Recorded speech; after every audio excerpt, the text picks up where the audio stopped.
Fear's Influence During the Cold War by Ariana Deeds.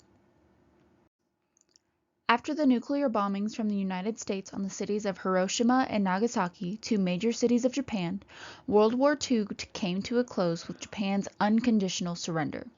After Germany and Japan surrendered to the Allies, including the United States, the Soviet Union, and Great Britain, these allies began to draw up war reparations and conditions for both of these countries. The Soviet Union decided to lay a claim on part of Germany's land, and with that came the fear of the spread of communism. Not only was the fear of communistic spread a major concern of the American people, with rising tensions between the US and the Soviet Union based on ideological differences, including communist versus capitalist and religion versus non-religion, the fear of nuclear warfare also became a prominent concern for both countries. These tensions can be seen represented in the political cartoon showing the United States President Kennedy versus Khrushchev, the Soviet Union's leader in an arm wrestle, sitting on nuclear weapons and threatening to push the button to activate them. Fear and paranoia resulting from the potential threat of nuclear warfare based on ideological differences during the Cold War between the United States and the Soviet Union altered the pop culture, safety habits, values, and foreign politics into one of paranoia within the American society. The first part of knowing how to prepare for an atomic attack is knowing the dangers of an atom blast. Informational videos such as Survival Under Atomic Attack provided necessary information given from the government to prepare the public for possible atomic warfare. The video states, quote, "An atom bomb destroys or injures in 3 ways: by blast, heat, and radioactivity," end quote. The initial blast is what causes the immediate damage, as it can knock over entire buildings, crushing inhabitants, and cause debris to fly, possibly causing more injury to those on the streets. Next, the heat from an atom bomb can cause flash burns to people caught in the open up to 2 miles from the initial blast. In the picture on top, you can see an example of how a shadow is left by the structures from the heat blasting from an atom bomb on the opposite side of the structure. This is because the structure almost acts as a shield from the heat. The last danger of an atom blast are radioactivity. Radioactivity can lead to radiation sickness, causing flu-like symptoms, radiation burns, which can be seen in the bottom picture, hair loss, bruising, and bleeding from different orifices. The video also goes on to discuss preparation techniques for the home, including finding the safest place to take cover during an atomic threat. The lowest ground floor should be the place to take cover. If a cellar is not available, then taking cover on the ground floor in an area with minimal windows and sturdy support beams is the best bet. The video recommended removing any picture frames or mirrors that could fly off the wall, causing possible harm. Lastly, you should rid the home of any fire hazardous material like loose paper or debris in the yard. It states keeping a tidy home will prevent unnecessary fires during the heat wave of the atomic bomb. In case a blast occurs when you're not at home, it's recommended to learn the locations of shelters of frequently visited areas. It was also recommended to have canned goods, bottled water, a flashlight, first aid kit, and small radio either on hand to be put into the shelter area or already placed in the shelter area should an emergency present itself. The political cartoon seen on the right was used to encourage citizens to prepare their pantry, as it is said in the cartoon, in the event of an emergency. The last thing discussed in the video is what to do in an event of an atomic bomb. If at home and a warning alarm is given, you should grab all your supplies if they are not already in designated safe area and take them to the safe area. You should also pull any blinds or drapes shut, close any outside doors and leave them unlocked, turn off burners on gas and electric stoves, unplug any devices connected to outlets, and turn off gas and oil burners. If no warning is given before a blast, you should take cover under a table or behind any furniture with your back towards any windows to protect yourself from flying debris.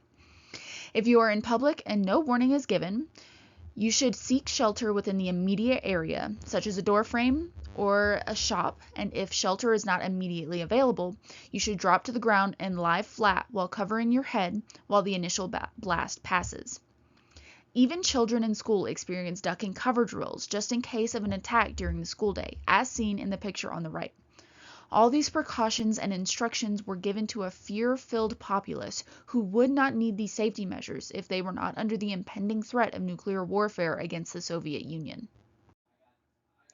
With the popularization of television came the popular sitcom I Love Lucy that was used to depict the ideal, quote, nuclear family traditional gender roles and white middle-class domesticity and the most effective way to safeguard American prosperity against communist threats and social deviancy, end quote, as said by the American Yop. The fears and stress from the Cold War led pop culture to emphasize the need for normalcy with the emphasis on traditional gender roles as depicted in the I Love Lucy sitcom. To add to the last slide, with the need for normalcy took attention away from social reforms like the civil rights movements, women's concerns, and labor unions. Ironically, these problems were used in the Soviet Union's political agenda for rallying support against American capitalism, as seen in the political cartoon depicting an African American being lynched from the Statue of Liberty. Not only did the Cold War take away from social reform, but it also led to a panicked lying, commonly associated with the term McCarthyism. In a speech given by Joseph McCarthy, he proceeded to state, quote, "It has not been the less fortunate or members of minority groups who have been selling this nation out, but rather those who have had all the benefits that the wealthiest nation on earth has had to offer. The finest homes, the finest college education, and the finest jobs in government we can give. This is glaringly true in the State Department. In my opinion, the State Department, which is one of the most important government departments, is thoroughly infested with communists.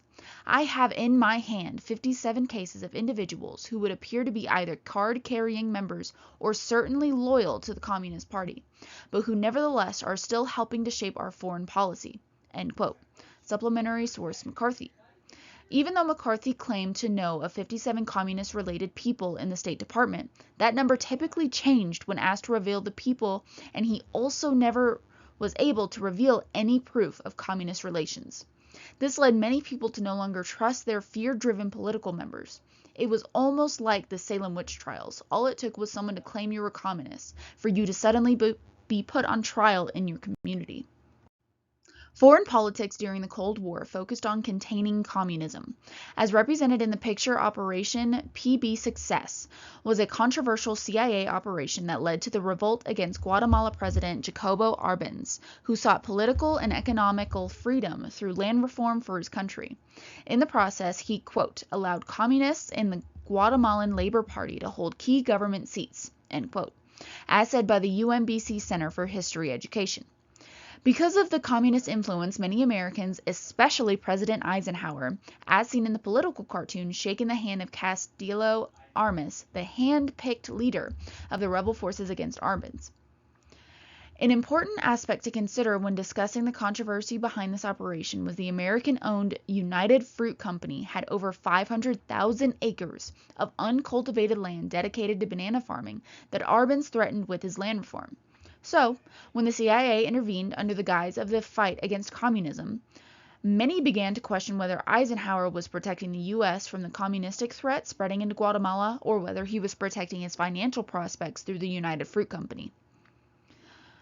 The kitchen debate was originally supposed to be an American nation exhibition in Moscow in 1959, showcasing American technology and consumer products, but quickly turned into the debate of ideologies between American capitalism and Soviet communism between Vice President Nixon and Soviet Premier Khrushchev. Throughout their debate, they both defend their ideals and perks of their respective governments where, according to the kitchen debate video, quote, both Nixon and Khrushchev earnestly believe that their system is better and produces a greater society for their people. It's that point which influences another major aspect of the kitchen debate. During their conversation, Nixon and Khrushchev both insist on the free exchange of ideas. They emphasize that their countries must have this flow of ideas so that they can learn from one another. End quote. This agreement led to their agreement to add subtitles to translate each other's speeches in their respective countries because they both think it will lead to the spread of their ideal systems. Another large part of the Cold War was propaganda. Both the United States and the Soviet Union allowed their fear of the opposite parties' ideals taking over the populace that they allowed to use the propaganda to gain support from their citizens. In the political cartoon on the left, titled A Mighty Sports Power, this poster was meant to demonstrate the Soviet Union's physical prowess over the United States during a tense Olympic Games season.